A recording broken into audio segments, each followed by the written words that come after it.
Welcome back, everyone. Hope you're doing amazing. This is called Hansa, Northern Silk Road, Economic History. This is Kings and Generals. I'm Shields as well. We do react to history videos. So this is the Hanseatic League, from what I recollect. We're talking about the Scandinavian countries like Norway, Sweden, Finland, Denmark, and some of the others. And this is like that Baltic Sea, right? Per se, when it comes to that trade zone. I'm very interested. I don't really know much about it, so let's jump right in, shall we?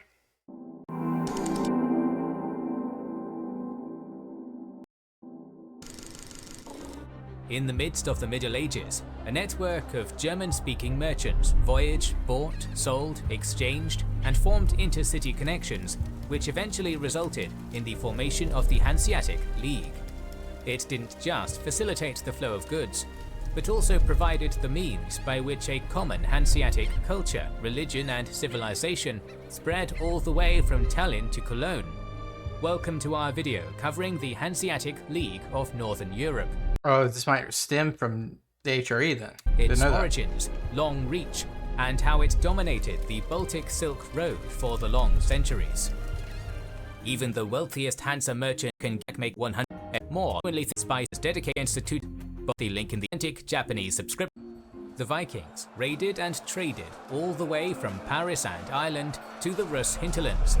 But as their era came to an end, North and Baltic Sea trade was exploited by merchants from England, Norway, Denmark, Frisia, and Germany. The Germans would sail up the Rhine and into the open sea. We don't know when the move towards Hanseatic unity began, but it began its slow shift towards hegemony in the mid-12th century, when the first among many German towns on the Baltic, Lübeck, was founded. Okay, so it starts with Lübeck. Local feudals attempted to stop its rise, but rapid population growth and immigration from surrounding cities fueled Lübeck's ascent to prominence, and in 1226, the Holy Roman Emperor Frederick II elevated it to the Free Imperial City, releasing it from any feudal fealty to anyone except the emperor. Because of the economic benefit?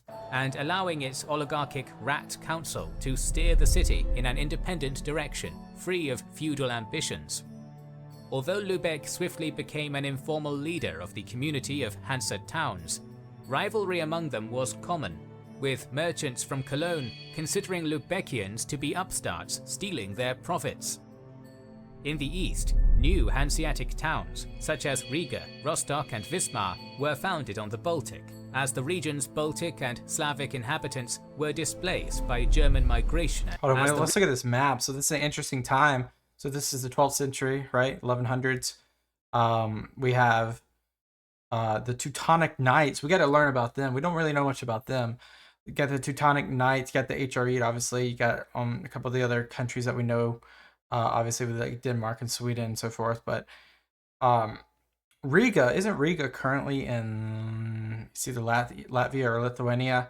But it's so this becomes like the Northern Silk Road. But what are the items of trade? Because Silk Road's very synonymous with like the precious silk goods or the spices. What is the commodities up here? That's one thing I don't know at all. The region's Baltic and Slavic inhabitants were displaced by German migration and conquest. Settlers from the older cities, such as Lübeck, played a key role in populating them, and its influence became so strong that in 1293, Hanseatic cities voted to transfer the ownership of faraway Novgorod's Kontor, another word for a Hanseatic trading enclave. Visby, which is in an island, don't know, couldn't even tell. If you told me to draw a map, I would not have drawn that island, because I did not know there was an island there. From Visby to Lübeck. Historians often dub this period as the Merchants' Hansa, due to it being an enterprise involving traders from those different towns cooperating with one another, rather than the organized collective action of the towns themselves. This state of affairs, so it's like streamlined trade, started changing about the time of Lübeck's imperial elevation, as a reaction to the notorious decentralization of the Holy Roman Empire and foreign economic measures. urban unions began to form in Germany, threading together towns with a common interest, including the Rhenish, Saxon, Westphalian and the Wendish leagues, the latter including such centres as Lübeck, Wismar and Rostock, starting in 1230, when Hamburg granted special rights to citizens from Lübeck who passed through, uplifting them to the same status as citizens. So basically, they're creating alliances economically and giving special privileges to certain peoples to incentivize more economic activity, right? Considerable goodwill between the two cities resulted in a 1241 expansion of the treaty, by which they agreed to fight against brigands together. The rivalry between some of the most prosperous Hansa towns could still be utterly ruthless. When nearby Stralsund became too influential, Lübeck, threatened by its rise, sent out a fleet and sacked it in 1249. Neutral Wismar intervened and reconciled the two cities, and in 1264, 3 cities concluded an agreement to combat piracy and form a defensive alliance if any of the 3 were attacked by an imperial noble. Okay. Hanseatic cities began using their combined influence to protect their interests as the 13th century neared its end. When Livonia was invaded by the Rus, Lübeck and many other Hansa towns, in conjunction with the Teutonic Order and local bishops, decreed that Novgorod was to be blockaded. In the west, A Russian blockade, that's not new. riots provoked by German trade privileges broke out in Bruges, which targeted the Hansa contour there, menacing people and property alike. Using their newfound influence, Hanseatic towns organized the abandonment of Bruges and its replacement by Aardenburg. Within 2 years, Bruges, reeling from the consequential decline in revenues, had made all necessary concessions, and the Hansa merchants were back, all special benefits and exemptions restored. 1284 saw the Norwegian king try to cancel Hanseatic privileges, only to be blockaded of grain, flour, vegetables and beer by the Hansa towns Visby, Brigham and Lübeck. So basically, so far it's just like it's an alliance. It's a strategic alliance at this point that's created this, I guess, like, obviously, for lack of a better word, league that combats piracy on like the forefront of the optics, but it's all rooted in economic hegemony, right? A famine quickly blitzed through Norway, forcing the king to restore their privileges.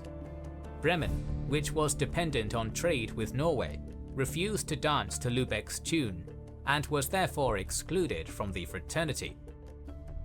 In the first half of the 14th century, Hanseatic commerce thrived more than ever, but the political status of the towns was threatened multiple times by Danish kings and imperial nobles. Lübeck and most of the other Wendish cities were subjugated to Denmark by 1307, and the other cities refused to come to their aid. Using this, Visby managed to regain control of the Novgorod contour, lost to Lübeck decades earlier. However, the period of forced foreign domination passed, and the towns survived.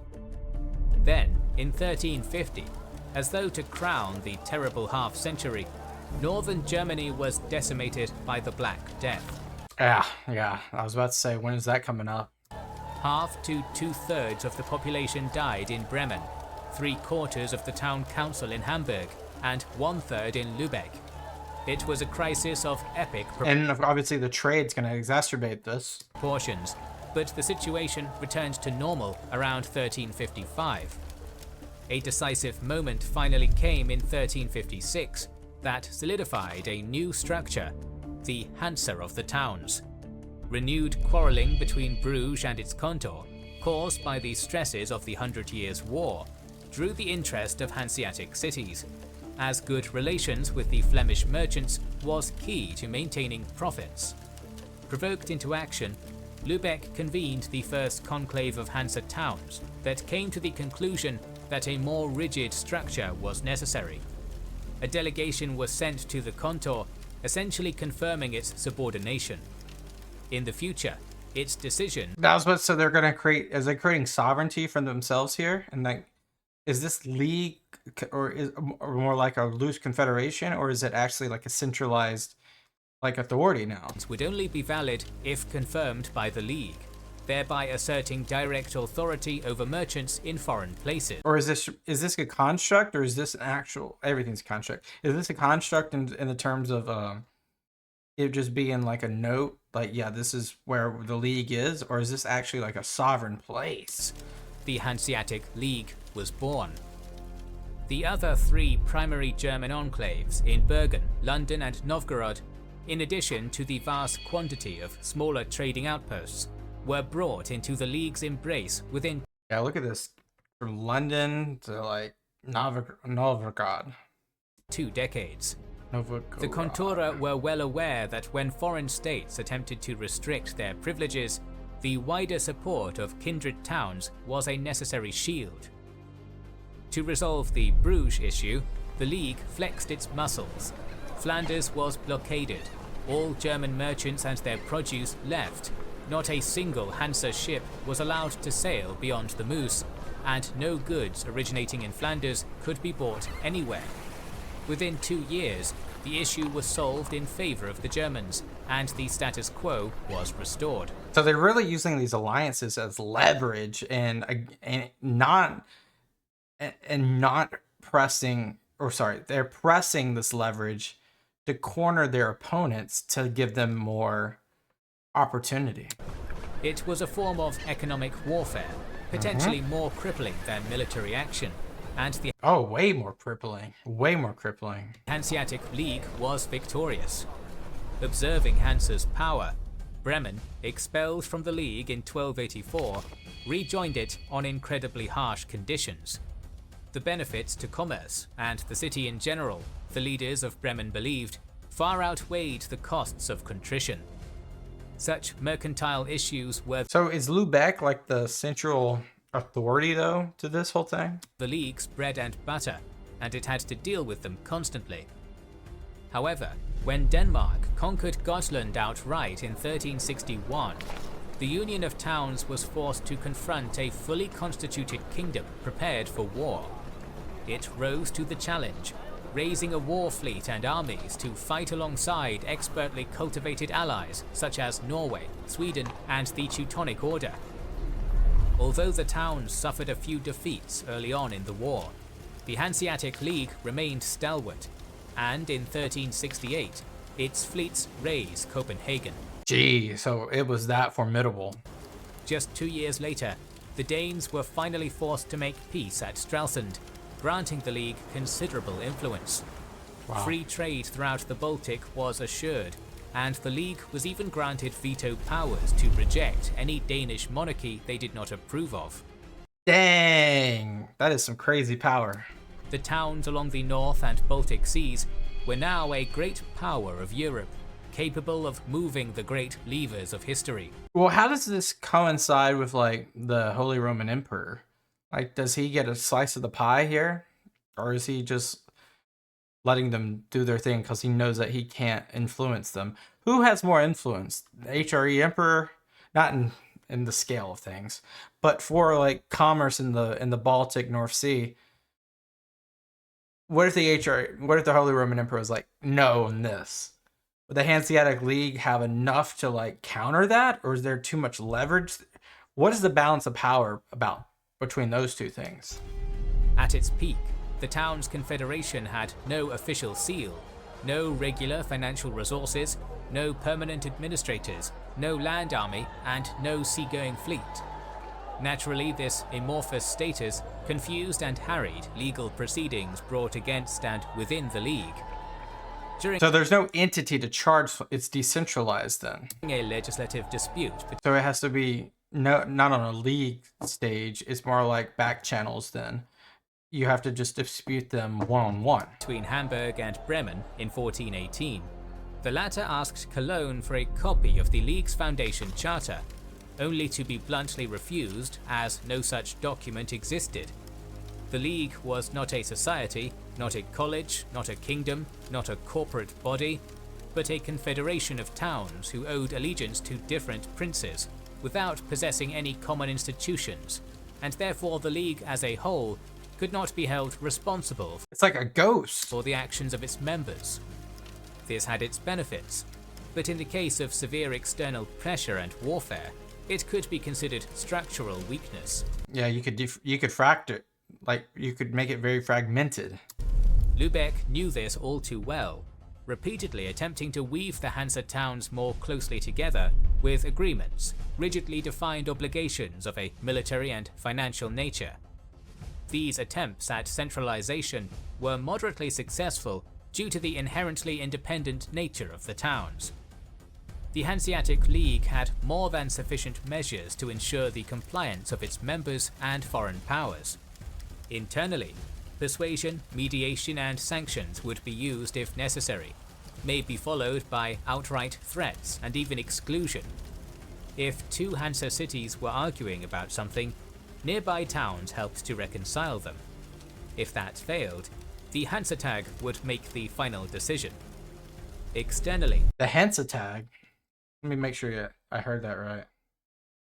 The Hanseatic. What's that? Am I ignorant? Did I miss that? failed, the Hanseatic would make the final decision. Externally, the Hansa possessed three weapons: diplomacy, trade sanctions, and war. Many issues were solved quickly by the intervention of a shrewd Hanseatic negotiator, such as veteran Lübeck councillor Johann Doe. Such men gained a reputation for getting what they wanted. As an English So just economic pressure, basically. diplomat once Like, we'll stop trading with you, or we won't let any ships go this way. said that he would It's almost like the mafia. rather deal with any prince in the world than a Hanseatic councillor. If diplomacy was unsuccessful, embargoes, withdrawal of merchants or blockade would be used, followed by war. Was there any instance besides the siege of Copenhagen or the sacking of Copenhagen where they deployed war on a sovereign state? The elusive structure of the Hanseatic League was three-tiered. The top of that pyramid was the aforementioned Hanseatic, which decided every single matter concerning the Federation. The mob boss. It didn't meet regularly, having only assembled on 27 occasions between 1356 and 1400, and only 12 Oh, sorry. I'm finally catching up. It's like a council. Okay. between 1400 and Got 1440, it. as the cost of sending delegates to Lübeck was so high that these meetings were often ill-attended. Below the Hanseatic were regional assemblies in which the Hanseatic Drittel, thirds, would come together in a sub-capital which was closest. The most important third comprised the Wendish, Saxon, Pomeranian and Brandenburg towns led by Lübeck. The next Hansa Drittel, likely created to counter the Wendish third, was that of Westphalia, Rhineland and Prussia, and it was led by the second most important town in the League, Cologne. Finally, the least influential third was that of the towns in Livonia and Sweden, led by Visby or Riga. At its foundation though, the Hansa was ultimately reliant upon individual town councils of the more important members. They were not only responsible for calling together the broader assemblies, but also sent off emissaries to partake in them, took the burden of the cost, and much more. Lübeck's Rat was especially influential, often having to take unilateral decisions on the League's behalf and front the money for those decisions. Often the highest priority items on the Hansa's legislative agenda would relate to the four great foreign Konture, which Dollinger describes as the backbone of Hanseatic trade, and absolutely crucial to the town's continued prosperity. These were the Peterhof in Novgorod, the Steel Yard in London, Bergen's Tiskebrigge, and Bruges, where the German merchants had no self-contained site. Bruges is almost universally regarded as the most important to Hanseatic interests. Really? Hence the town's constant intervention in this city. Staggering amounts of business was conducted there, and a vast I mean, it's a very interesting location between London, Cologne, and Paris. number of German merchants from all regions were stakeholders in its success.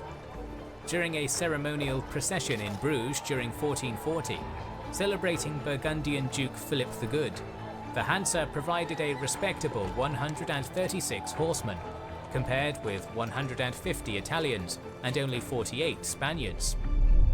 Hanseatic aldermen in the Bruges contour possessed enormous responsibility, charged with maintaining mercantile and diplomatic relations with the various lords of the Low Countries, such as the Counts of Flanders, Dukes of Burgundy, as well as the Kings of Spain and France. It would have taken considerable tact and skill to balance the wants of all parties and maintain the Hansa's influence throughout Europe. Due to their preeminence in Hansa activity, all four contura were strictly controlled by the League when compared to the actual North Sea and Baltic towns which made it up. However, even in this solidly established status quo, rivalries between different factions within the League did still exist. Throughout its existence, the London Steelyard continuously attempted to bring all of these smaller German enclaves throughout England under its control. This would be just trying to, yeah. I mean, in terms of influence, I'm trying to imagine who has more influence in England at this time in this region. And I would say Sweden's catching up slowly, but the HRE still should have more influence than London. Should. By and large, it succeeded in doing so, but some were not happy with it.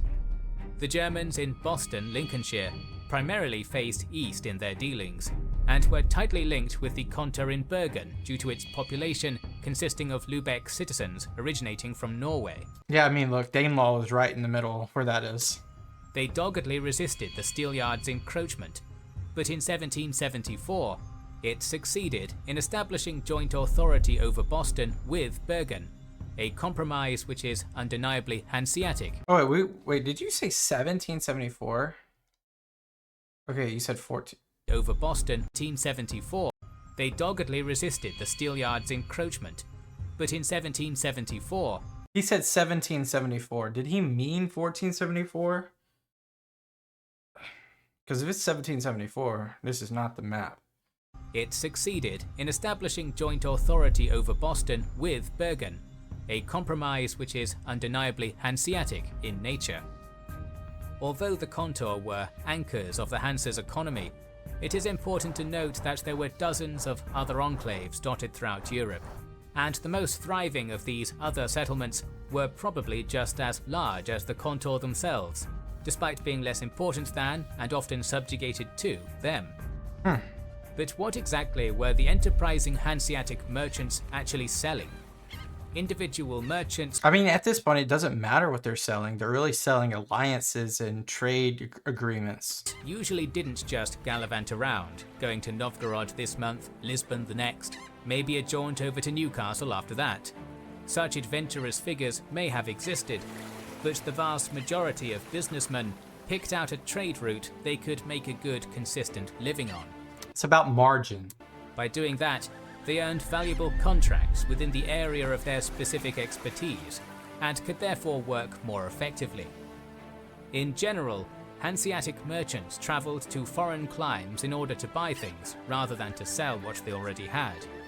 A trader from Wismar might embark on a ship and sail to Novgorod, purchasing a great quantity of furs and wax, both of which were among the greatest Hansa trade goods, and then sail those goods back to Wismar.